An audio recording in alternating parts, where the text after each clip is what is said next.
Hello, audience. This is Mgtow Jesus. I'd like to talk about some things today, mainly about the infighting in Mgtow.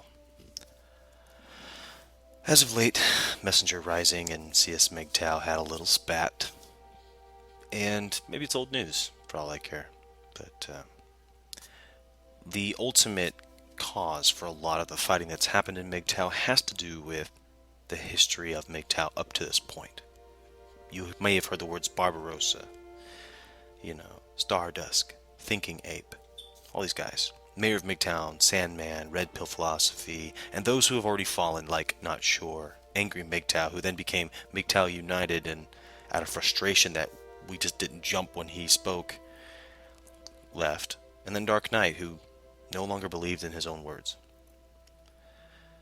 You know, a lot of the infighting came from the false assumption that popularity equals authority. Popularity does not equal authority. It never has. Maybe in our government we see a popularity contest for presidents and they represent us. I get that. Okay, but these legends, I call them legends only because they started something. They didn't start Mgtow, but they definitely brought it into the online era and gave it a voice on YouTube. Do not forget that. Now, the reason that I chose this picture today was to show humility, simplicity. I am not special. I am not a leader of Mgtow. I do not claim to be or want to be. And I will show you that I am just as much human as the rest of you. That we are all the same in that sense. The Mgtow Revolution that began was not the final word. It was the backbone that got us here. After years of watching these videos that Sandman would put out every day, that Mayor of Mgtown would do, that many more have done, and I just don't care to mention because they've come and gone. So many of them have come and gone that it inspired me to come to the internet and actually put a voice behind my comments. I've used to comment on their videos all the time. They went unheard. They weren't noticed. Sometimes people would notice the logic behind it and would give me some kudos. But I'm not here for kudos. And recently I reached out to Messenger Rising in regards to what had happened. He explained to me that it's kind of old news about the little fighting. But what I wanted to focus on today was about philosophy. In every philosophy, there are purists, there are moderates, and there are those who, you're right wing, left wing, in between, whatever. The idea is that the philosophy itself is born out of necessity. Okay? Like the Greek philosophers came from necessity. They were trying to escape the apostate. They were trying to get away from a religiously governed philosophy. They wanted more than that.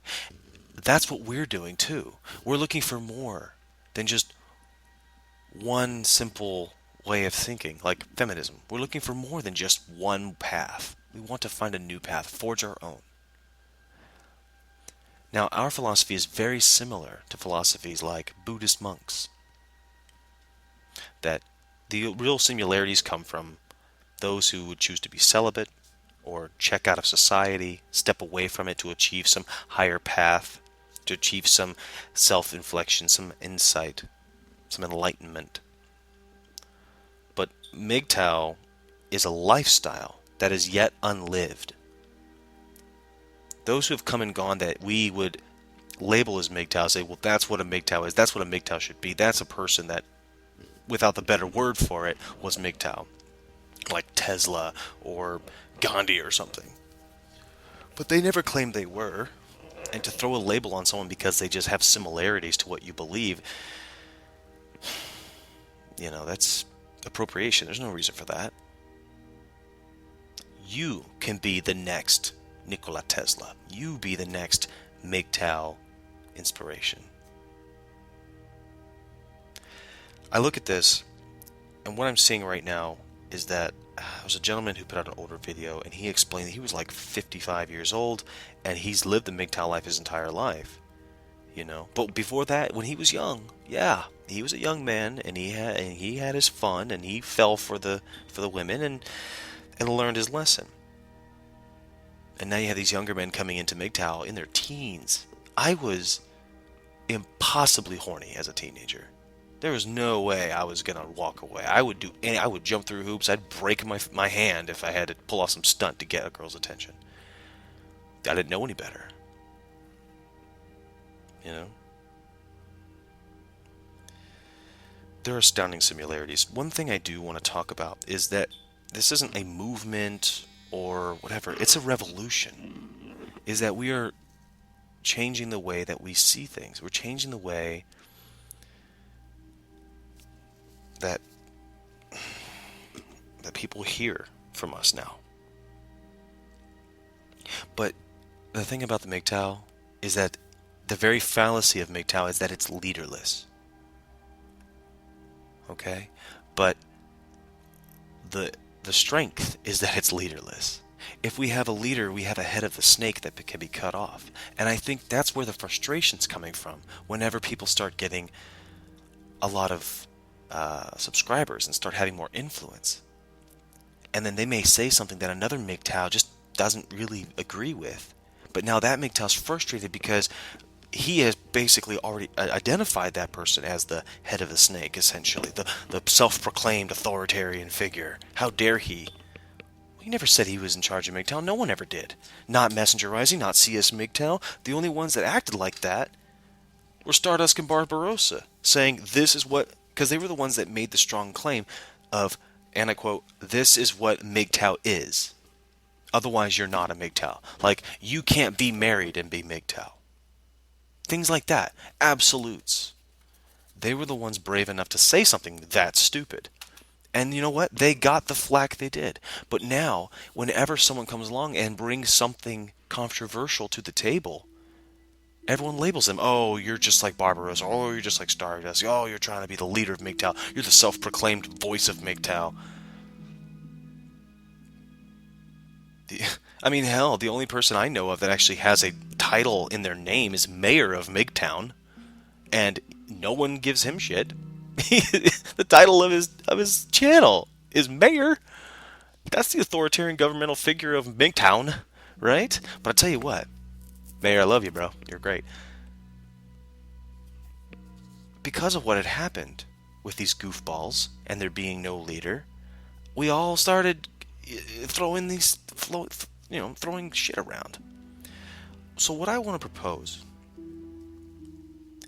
is that we have a set of core values that are self-evident, that each and every one of us can all agree on.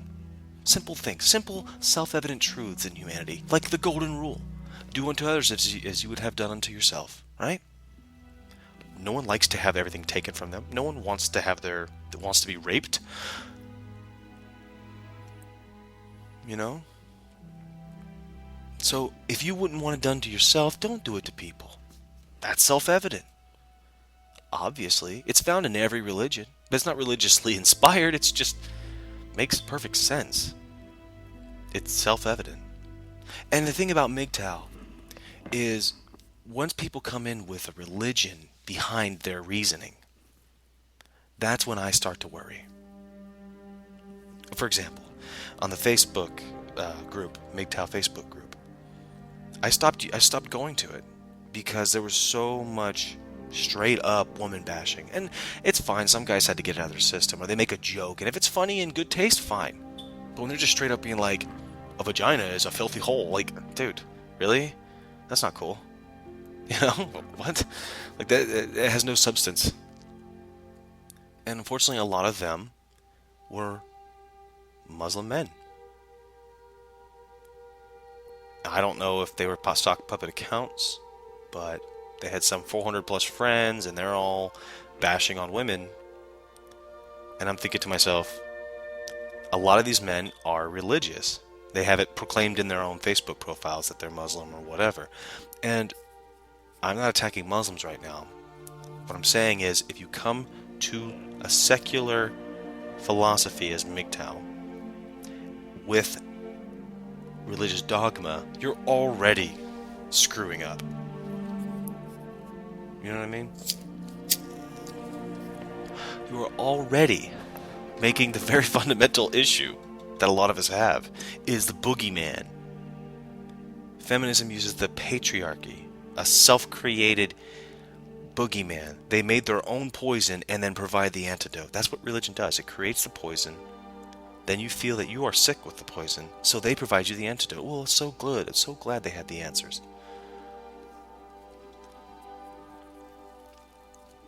So that's why I don't really use the Facebook group anymore.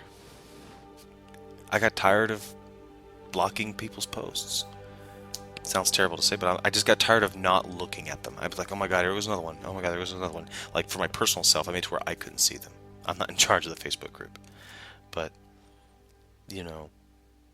but knowing that's out there, that just creates fodder for those that want to put us in a box and say, this is what they are. They're just like feminists, they just have dicks instead.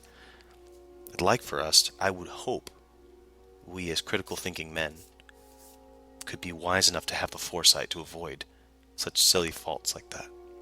So that's why I want to bring in core values to Mgtow, that everyone can see as self-evident and everyone can agree. Because that way, if you go off the beaten path, if you go a little further down the rabbit hole than you probably should, and you realize you overspoke, you overstepped, and you're like, whoops, you're right, I'm fundamentally wrong. I didn't realize.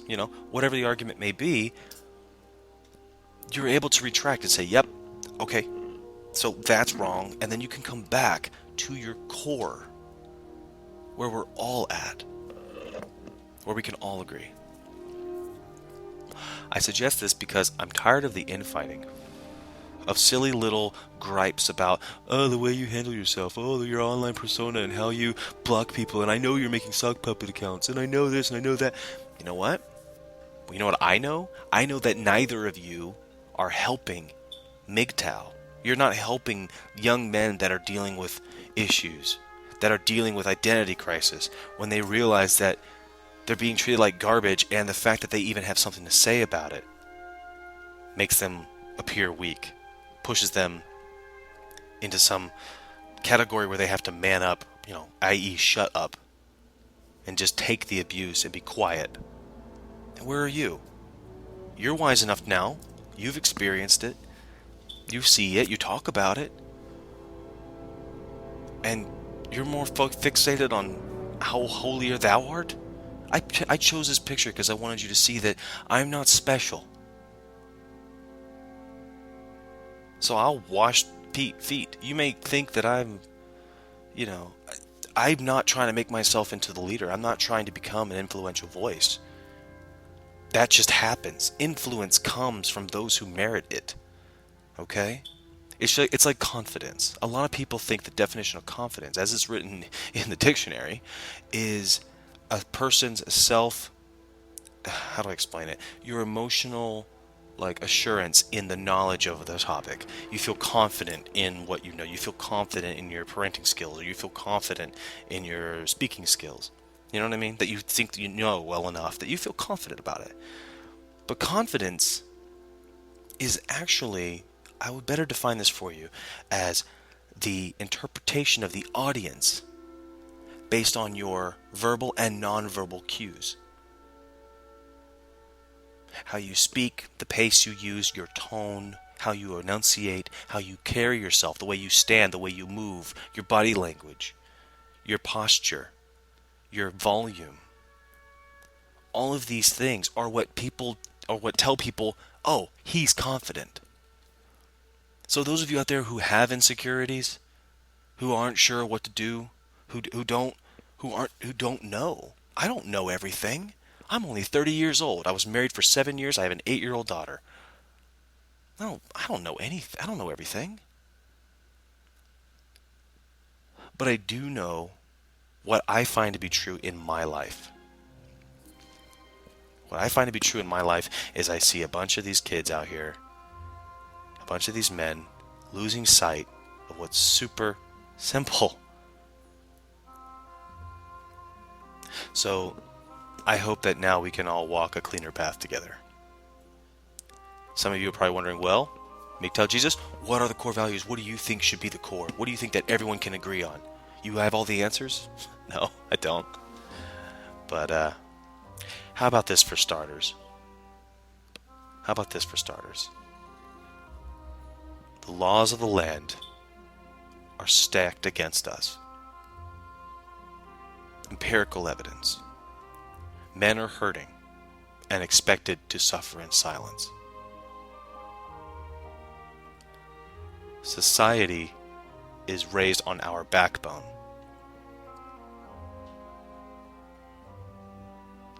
And do unto others as you would have done unto yourself. How about that? There you go. You got 4 commandments.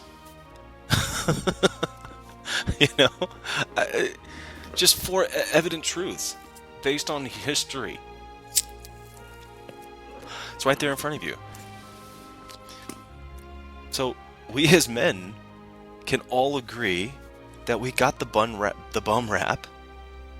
We as Mgtow can all agree that we are aspiring to happiness. And that's the thing. Well, what's happiness? Your happiness is different than mine. I'm not telling you that you have to aspire to $1 million or build yourself a dynasty. I'm not telling you that to achieve happiness you have to go live in the woods. I'm not telling you to achieve happiness you just have to pick up as many women as you can and just enjoy it. That's not what I'm telling you. I'm telling you that we as a people, we as men, should achieve happiness. As long as you're not hurting those around you to do it. I've never rose in the ranks at my workplace by stepping on the shoulders of anyone. Take that analogy and use it for the rest of your life. Because I'm not going to get into a philosophical conversation about objective morality, you know? What's considered good, you know? That I'm not going to get into that. I've been down that road. It's a waste of time. It's just semantics and, that's all it is. Nice little recreational warm-up. But let's go with that as far as our core beliefs. So regardless of how far off the beaten path we get, maybe we might discover something new. And sometimes we're going to step off. Sometimes we're going to slip. We're going to stumble. But you know what? Let's take a seat, wash our feet. Okay? And get back on the right path. And if you ever need help, I'll be right there to help you do it. Until then, gentlemen, take care, have a wonderful holiday, and thanks for listening. Mgtow Jesus out.